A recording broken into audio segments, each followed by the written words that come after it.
Hi, everybody, it's Robbie, and welcome back. This week's Miscellaneous Candor, frank, honest, and otherwise outspoken.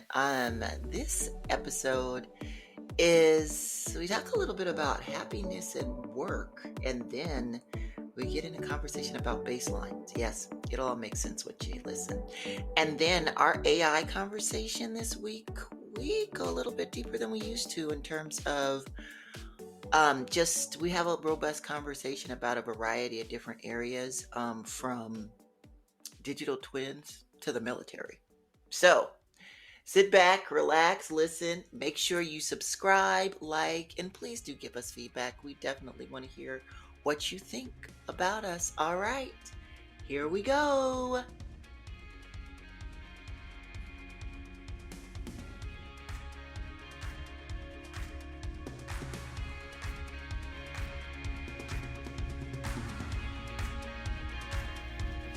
Welcome back, everybody. It's Robbie here from Miscellaneous Candor, frank, honest, and otherwise outspoken.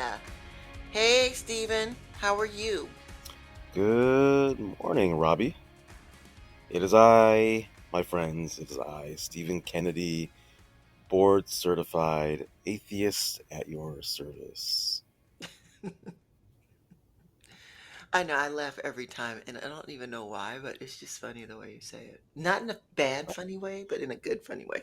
Okay, all right. Don't mask your hate for atheists, Robbie. You're I laughing don't because have a hate. you're looking down at me. You're looking down on my No, people. nope, That's what you're I'm not doing. looking down. I'm just always praying for you. What the hell? Oh, really?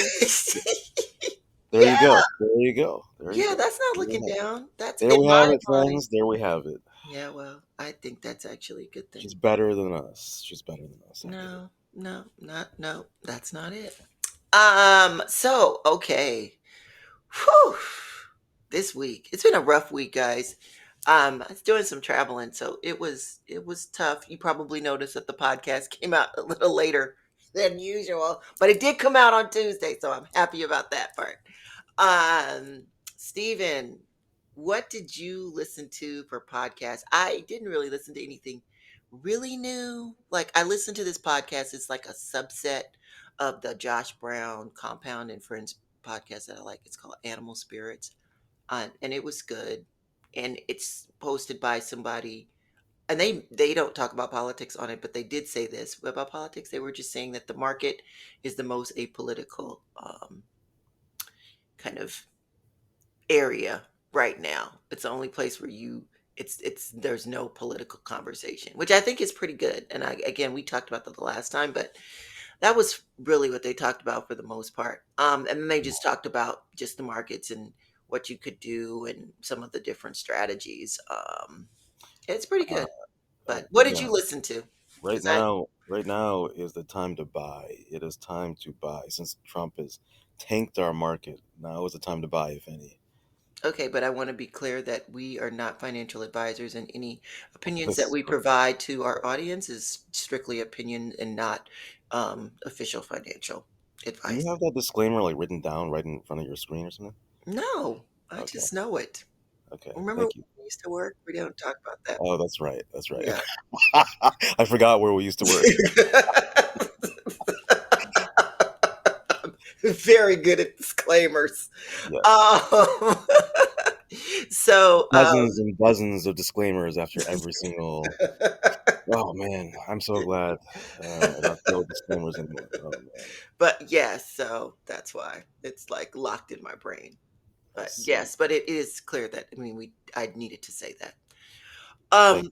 Of course, I got your back. But I understand you listened to something pretty cool I this did. week. Um,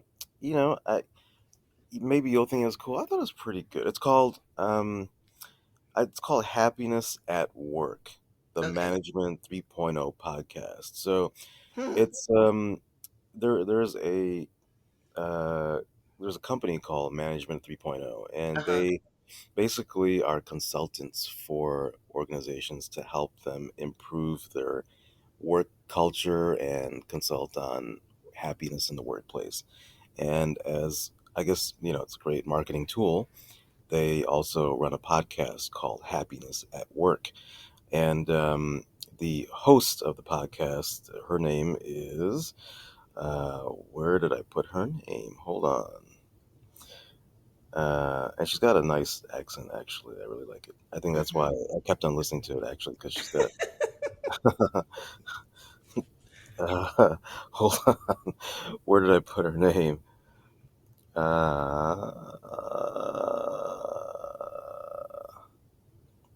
Give me a second. Oh, it's Elisa Tunder. I believe that's how you spell her last name. It's Tuijnder. Okay, Elisa Tinder. And yeah, and I thought I listened to several different episodes. And it's geared towards all sorts of different people in a company, right? It's about creating happiness, improving the work culture. So there are different episodes that are about, the from a manager's perspective, how to improve your work culture for the Hmm. team. And then there's also the different episodes provide perspective for, and guidance for individuals from an individual standpoint about how to improve your happiness in the workplace, and kind of figuring out, what is it, I'm doing this, it's a huge percentage of my life, but I'm unhappy for some reason. So figuring out, Hmm. why am I unhappy? What can I do to change this? And does that mean changing my actual career, changing my career path, or does it mean, in order to actually reach that state of happiness, that finding that thing that makes me happy, the kind of career that makes me happy, or is it specifically about improving your happiness at the place you're working at? It's about, there are some episodes about, communicating with your colleagues. um, so yeah, I thought, and she's got different guests, and very well qualified guests. I think on every episode she's got a different guest. So there's some good insight. I thought some of her guests were not needed. Not they like, they didn't really provide too much value, and I thought she could kind of. I felt like some of her guests kind of went off onto a whole different tangent and started yapping about who cares. I kind of zoned out. So I thought maybe Elisa could have provided more, got kind of guided the conversation a little stronger in some of the episodes. But overall, I Hmm. thought it was a pretty good podcast for people that are looking to, either understand, kind of guidance and helping themselves understand what's the right career path for them, and also for people that are looking to improve their happiness at their current workplace. So you felt like the, I would say, for lack of a better term, and actually, I don't want to kind of make it sound like this, but you would say that the advice, that's oh, that think that's better, that they provided and things that people should incorporate in their life was Yeah, yeah, was good. Like it yeah. was strong and you feel like it could be effective. Yeah, yeah. Now, like I Okay. said, some episodes kind of strayed into unneeded conversation, so I Hmm. kind of zoned out. But there were some episodes that were, I thought, help someone to kind of go inside their heads and figure out, help them guide themselves, helps Okay. the person guide themselves internally and try to explore what really makes them happy. What does it take to make them happy For work. in the work environment? I think that's really good just because we do spend so much time at work, right? No matter Yeah, what you're doing, like it's so much of your life. So it's important to, even if it's not something that you thought that you were going to do, it's important to, yeah, when you're in the moment, to figure out some sort of happiness around that. I definitely concur with that. I think that that's, well, that's pretty cool. And it's called Happiness at Work. That's the name of the podcast again. yeah. Happiness at Work by Management 3.0. And I actually, I've worked with a lot. When you're a child, if you Hmm. don't want to talk to a schoolmate, you just walk away, right? Unfortunately, I guess. unfortunately, I guess. yeah. Unfortunately, you can't just walk away at the workplace, right? It Yes, doesn't work that's that true. way. That's true. You have to work with them. And I Hmm. have worked with a lot of fucking idiots in my time, both coworkers and management. I mean, I've worked with Here we go, complete ladies and idiots. gentlemen. Here we go. Yes, okay. Why are you doing that? Listen, there are a lot of idiotic. dumb people that they're not intelligent and they are not good communicators and they don't belong in those roles, yet they get those roles, right? And you gotta learn how to work with these people, these very difficult personalities, very lacking people lacking in intelligence. You got to learn to work with all these people and get around them, and not get around them. You got to learn to work with them and work around them to get the job done. And it's difficult. And so I thought this was a good podcast for situations like that. And there's also some, another thing that I have encountered a lot across the board at all the places I've worked is that employees generally do not feel that they are appreciated enough. And there's and also they feel that the team culture doesn't have enough camaraderie. And Hmm. there's some useful tips in this podcast about how to build that culture for your team. That camaraderie, that culture. Yeah, so I recommend it. Okay. I mean, I think that that's good. I'm glad you got out all of your frustration in terms of the people that you work with and what you It think about some of them. Not I all, but you some of know them. and you know some of that experiences. I think both of us have gone through experiences together when we worked together. So Hmm. y- Yes, this is true. it's incredible how many idiots you got to work with. Well, I feel like, there's always a definition of idiots. I was listening to what's his name? Bill Burr. He had a Yeah, you com listen to Bill Burr. well, he had You al- a you always comedy surprise me, show. Robbie. You always surprise me. Well, this is the thing, right? People, you don't really know what people do, what they like until you have a conversation with them. You can't just assume Okay, things okay, from okay. surface ideas. Anyway, so yes, I was listening to Bill Burr because he has a comedy special on Hulu. I also listen to I watch Andrew Schultz special too on Netflix. So, You because I did? like, yeah, I like comedians. Okay. I Well, like comedians. like I like to laugh. You ever figure Andrew that out? Schultz is more on the line of bad friends, kind of. He's I on that know. level. I Okay. know. I know. Remember, you don't remember, but we did talk about on one episode how I listened to the podcast that he and Charlemagne the God had called Brilliant Idiots. You said you really liked the name of that. Yes. Yes, and Yes. I Yes. listened to Andrew Schultz on like his podcast. I've listened to a couple episodes before, and I listened to his interview. He was on Rogan recently, and I listened to that. But so what was I saying? Oh, this is what I was saying. I was saying that yeah, I love comedians. I like comedians. Especially if they're funny. Bill Burr is hilarious. But he was talking about wait, what were we talking about before? Oh, we were talking about idiots, and I was like, there's a rage. He said, how like evidently, he said he came from a really dysfunctional family, and he was talking about his wife.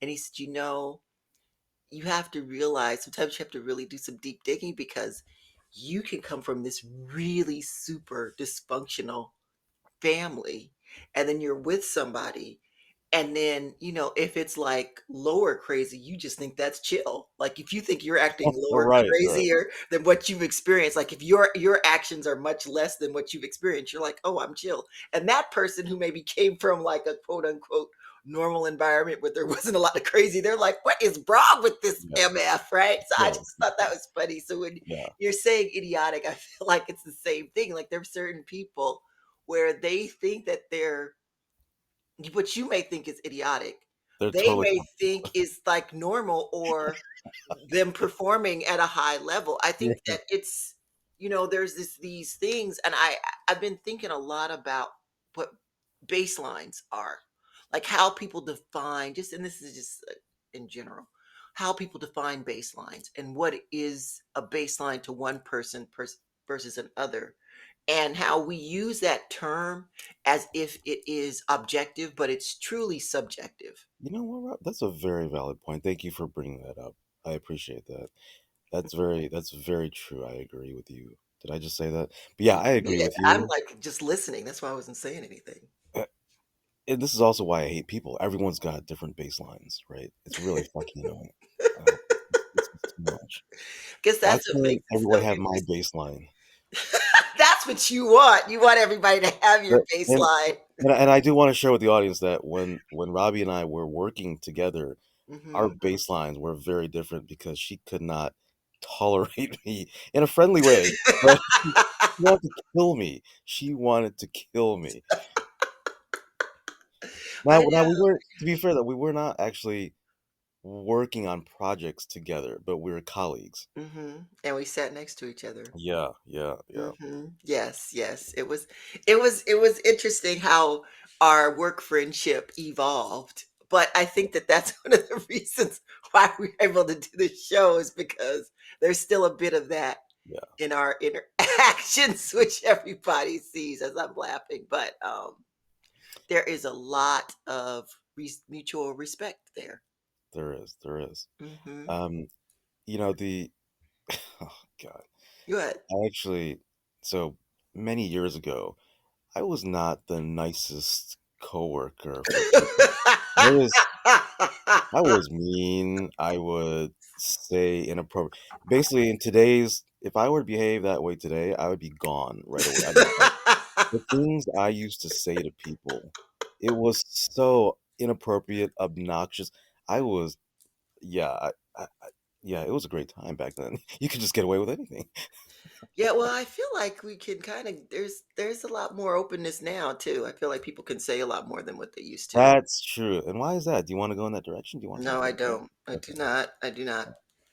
In fact, because we have a limited time today, um, I want to transition into AI because as I said, I didn't really listen to that, but that podcast, I might check that out. Happiness at Work by Yeah, Management check it out, check 3.0. it out. So AI.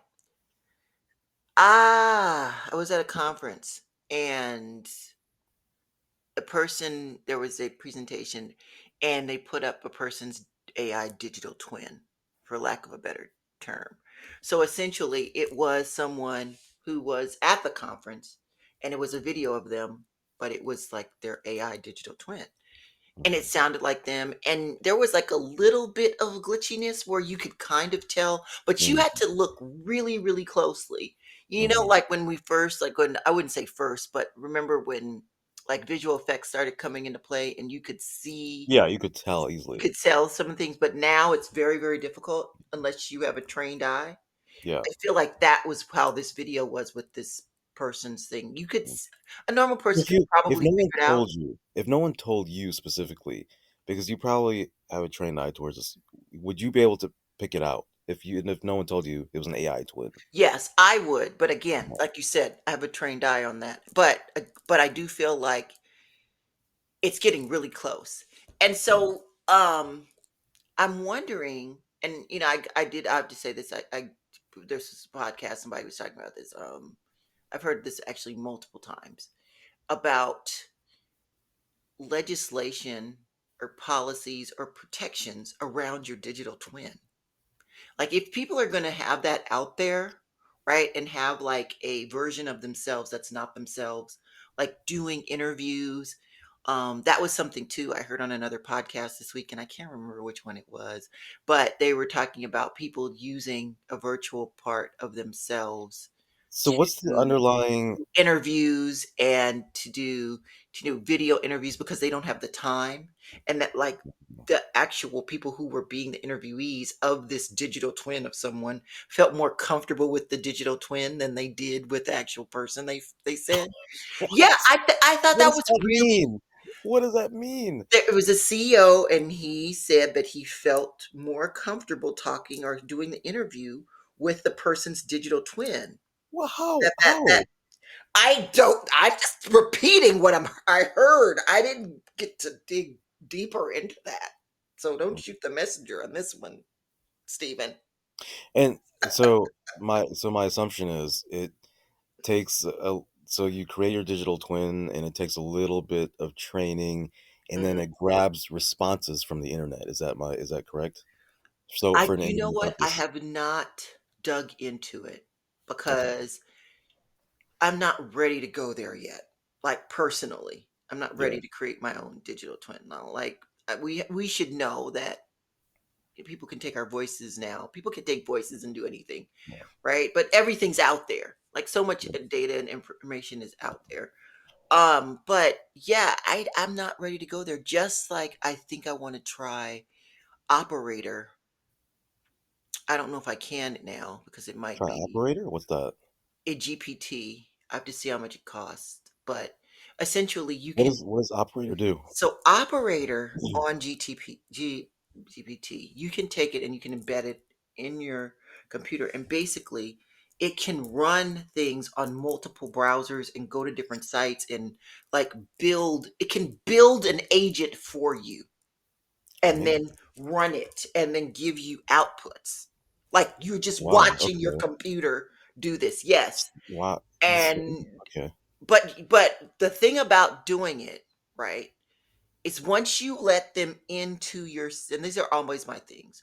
Once you let them into the opportunity of doing this, you need to know that all of the data that's on your computer possibly could be Mm, shown to people on the other side, right? Because if you're letting an agent on there, yeah. it's doing so there's that piece. I think they say that there's some privacy pieces. I have not dug into it, but I have seen it. It's super cool. I want to try it, but I have to take some time to learn it, which I find this is the thing about a lot of these AI tools. You have to learn them.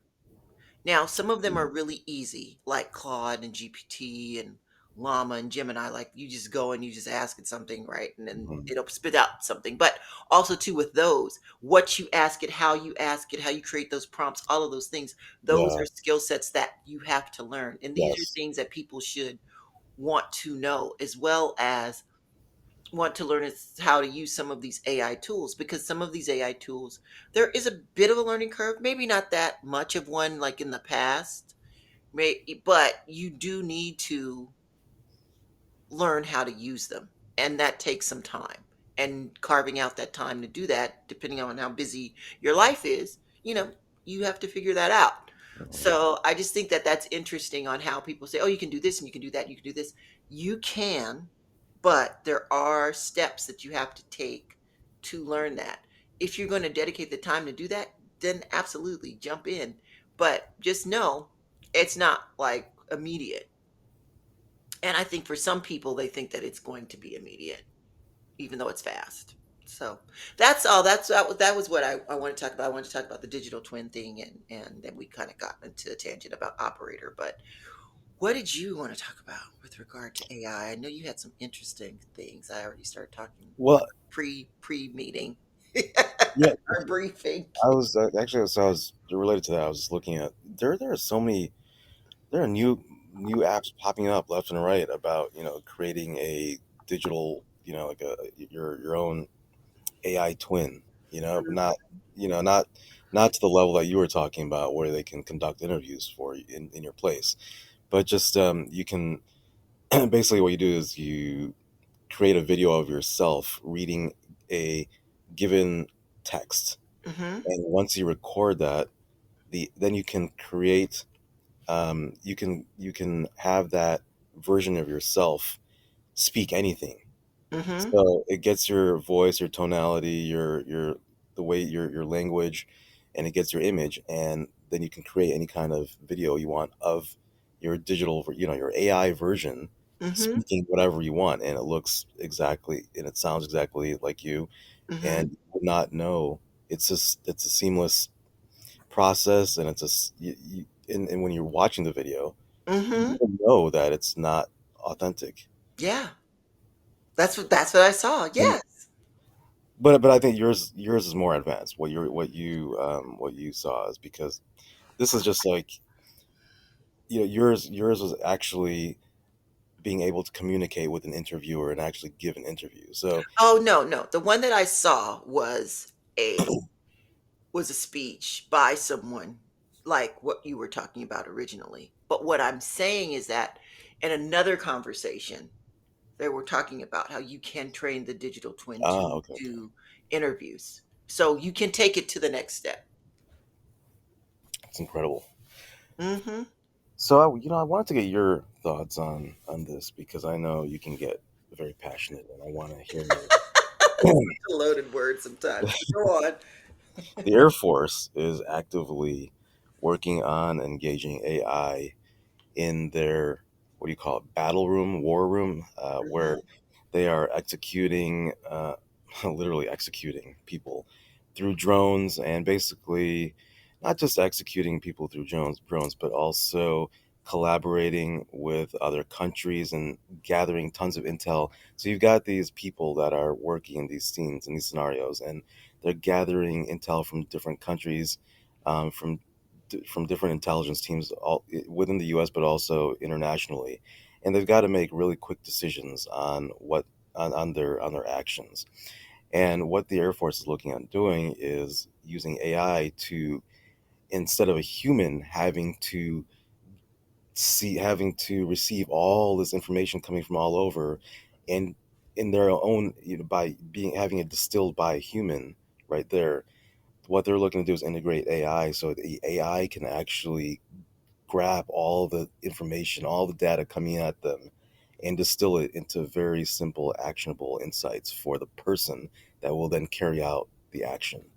I think, as long as it's going to be flawless, Mhm.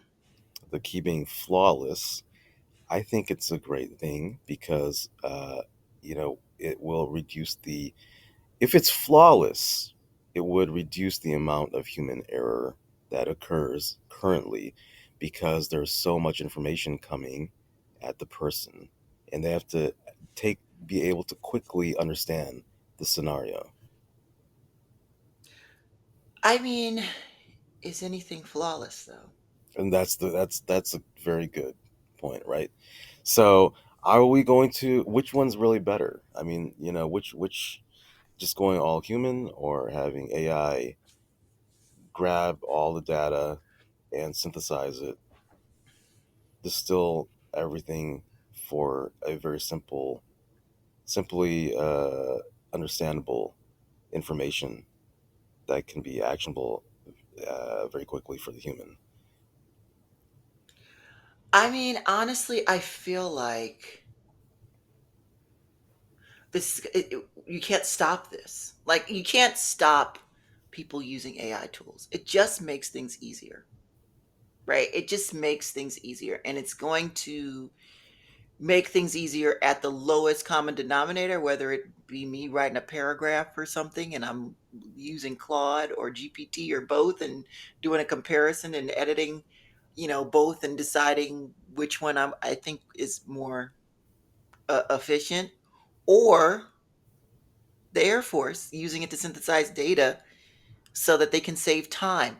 A lot of this is about saving time and moving faster. Hmm.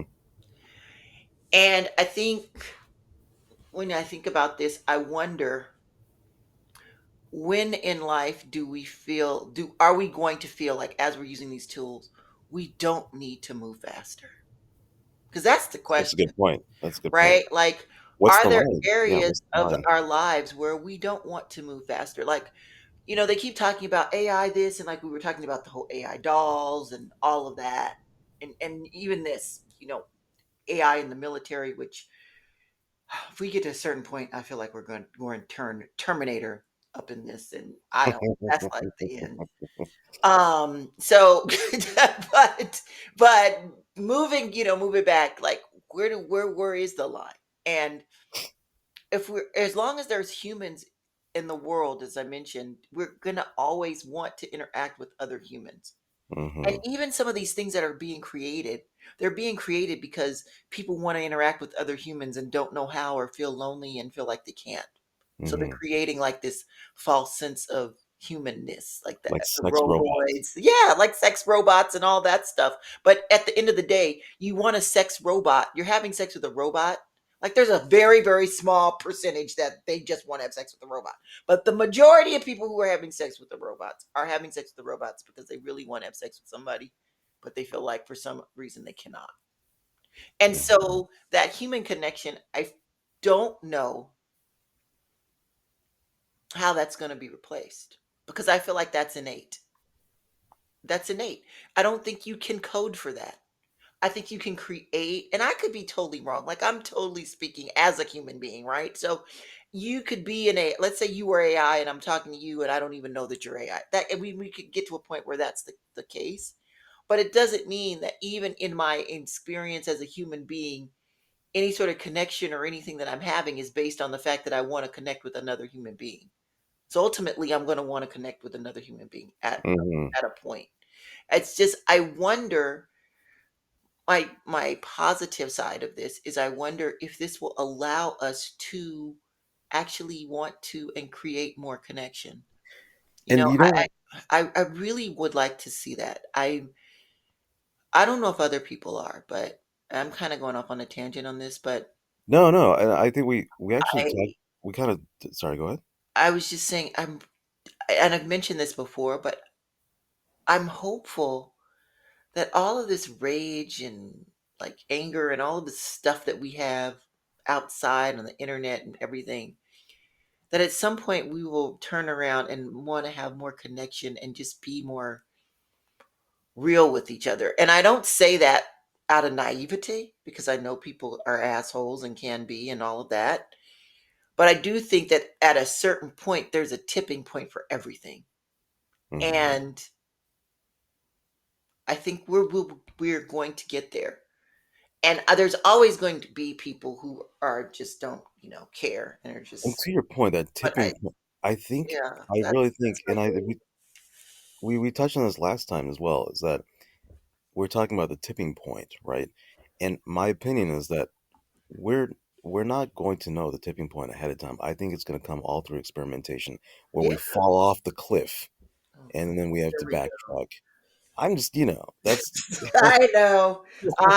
I know. This is you. We fall off the cliff. yes, yeah, Humans are death spirals. Everything is exactly, just exactly. like death and destruction with you. Robbie, are you doing something else? Because I can't Oh, hear yeah, you. I was. I actually am messing with something like a foot thing, like this arch band that I was just putting my foot. I Oh, found it and I was just and so it was making some noise in the background and I was playing with it while I was talking because sometimes you fidget when you talk. So you busted me. I'm I don't busted. fidget when I talk. I may urinate while I talk, but I don't fidget. Oh my god, Not in my pants. I mean, there's that one okay. time Let's hope not. I went to the restroom and you kept on insisting that something's going on, and I was trying to ignore you, and you just, you know, kind of flustered me there.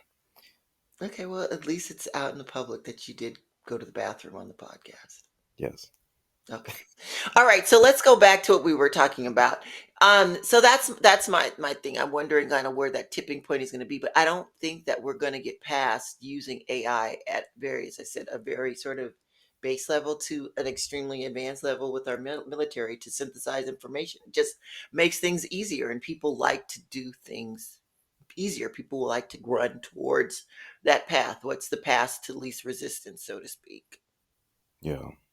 But I feel like there are certain things that are going to emerge too, where people are not going to want to use that, where people are not going to want to have any AI intervention or things. I'm noticing too, like there's some portions of even Gen Z or even the younger generations where I wouldn't say they're ditching their phones, but they're not using their phones or they're not like communicating, where they just are trying to live a little bit more. And I don't know if you're seeing that too.